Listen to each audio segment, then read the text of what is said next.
guys, Assalamualaikum warahmatullahi wabarakatuh. Perkenalkan, nama saya Lulu Karin Pristia. Saya dari Prodi Akuntansi 2019 Universitas Negeri Semarang. Nah, di sini saya akan menjelaskan sedikit materi tentang Sistem Informasi Manajemen Bab 3, yaitu menggunakan teknologi informasi dalam menjalankan perdagangan elektronik atau e-commerce.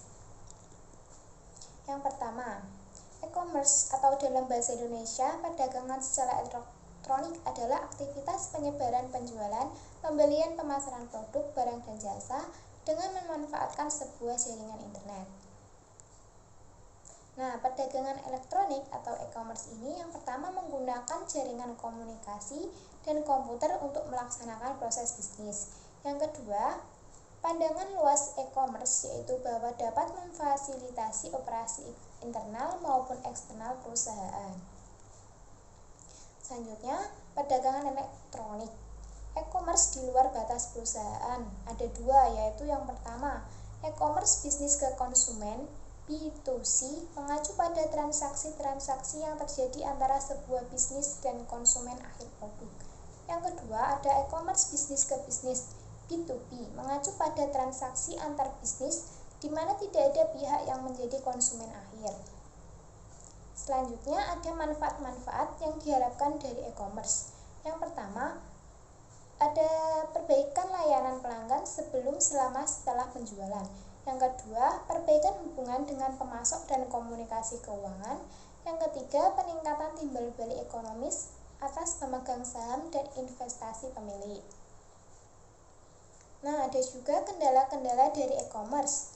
Ada 3 kendalanya, yaitu 1. Biaya yang tinggi, 2. Kekhawatiran akan masalah keamanan, yang ketiga, peranti lunak yang belum mapan atau belum tersedia.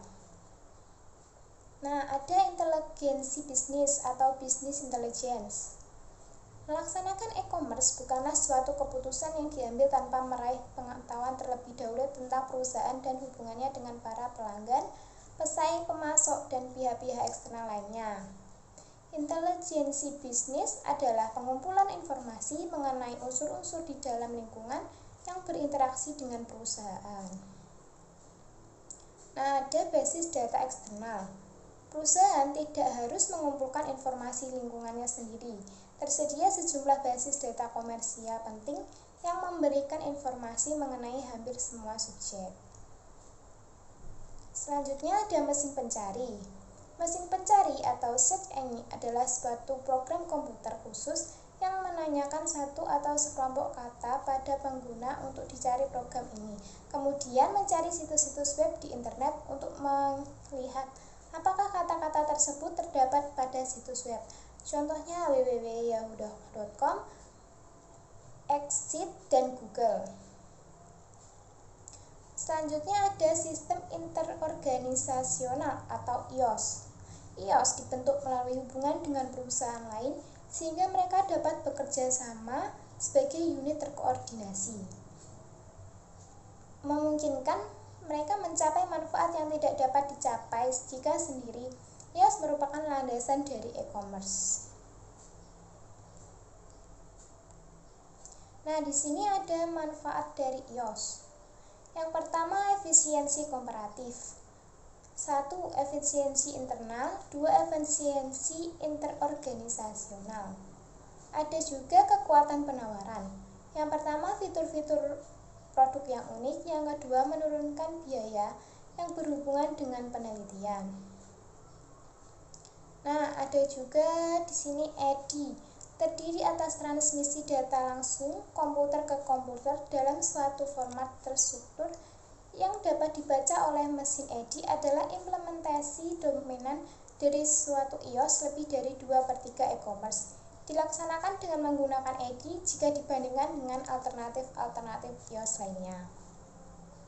Lalu ada extranet, adalah cara lain dalam membuka. Cara ini memungkinkan dibaginya informasi berbasis komputer yang sensitif dengan perusahaan lain dengan menggunakan teknologi informasi yang pada umumnya dihubungkan dengan internet. Nah, ada pengaruh penerapan. 4 faktor yang menentukan apakah perusahaan akan mengambil langkah yang proaktif atau reaktif. Yang pertama ada tekanan kompetitif, yang kedua ada penggunaan kekuasaan, yang ketiga ada kebutuhan internal, dan yang keempat ada dukungan manajemen puncak. Nah, ada manfaat tidak langsung EOS juga. Yang pertama, mengurangi kesalahan, yang kedua menurunkan biaya, yang ketiga meningkatkan efisiensi operasional, yang keempat meningkatnya kemampuan untuk bersaing, yang kelima memperbaiki hubungan dengan sekutu dagang, yang keenam memperbaiki layanan pelanggan. Nah, ada strategi dari B2C untuk e-commerce. Dua alasan mengapa memahami strategi bisnis e-commerce begitu penting, yaitu semakin banyaknya jumlah produk dan jasa yang tersedia untuk pengiriman digital, dan semakin banyaknya pelanggan yang mampu mengatasi keengganan mereka untuk melakukan pembelian penggunaan web. Nah, ada strategi B2C untuk e-commerce dari produk-produk digital. Ada produk jasa tertentu dapat dikirim ke pelanggan melalui internet, seperti Sony dan Landing Tree. Selanjutnya ada strategi B2C untuk e-commerce dari produk-produk fisik. Nah, berkembangnya perusahaan pengiriman surat atau barang swasta seperti FedEx Express dan JET Express.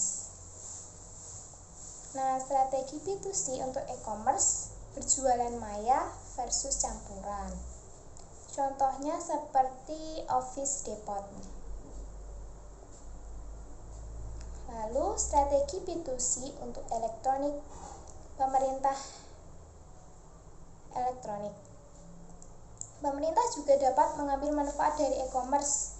Salah satu contohnya adalah Polk County di Florida yang menggunakan layanan online untuk menggalang sertifikat pajak bangun dan bangunan pada tahun 2005. Selanjutnya ada juga langkah dari e-commerce berikutnya. 1. Perdagangan bergerak dan nirkabel berkelas bisnis di semua tempat. Menggunakan Internet World Wide Web. World Wide Web adalah informasi yang dapat diakses melalui internet, di mana dokumen-dokumen hipermedia, file komputer disimpan dan kemudian diambil dengan cara menggunakan metode penentuan alamat yang unik. Selanjutnya ada cyberspace dan superhighway informasi. Nah, kedua istilah ini dikaitkan dengan internet dan web, cyberspace dan superhighway. Yang pertama, cyberspace untuk menggambarkan suatu masyarakat yang telah menjadi budak teknologi. Yang kedua adalah superhighway, digunakan untuk menggunakan suatu kekuatan positif yang memberikan akses atas jumlah informasi yang terdapat dalam masyarakat modern kita. Nah, ada juga yang terakhir adalah saran-saran keberhasilan pengguna internet. Yang pertama, pastikan situs web Anda kuat. Yang kedua, pastikan browser dan struktur basis data Anda fleksibel maupun intuitif. Yang ketiga, menekankan isi. Yang keempat, sering diperbarui. Yang kelima, melihat di luar pelanggan. Yang keenam, tunjukkan isi pada kebutuhan spesifik pengguna. Yang ketujuh, menjadikan internet intuitif. Yang kedelapan, berada di lokasi web yang tepat. Ciptakan rasa kebersamaan dan carilah bantuan jika Anda membutuhkannya. Terima kasih, semoga ilmunya bermanfaat bagi kalian. Sampai jumpa lagi, dadah. Wassalamualaikum warahmatullahi wabarakatuh.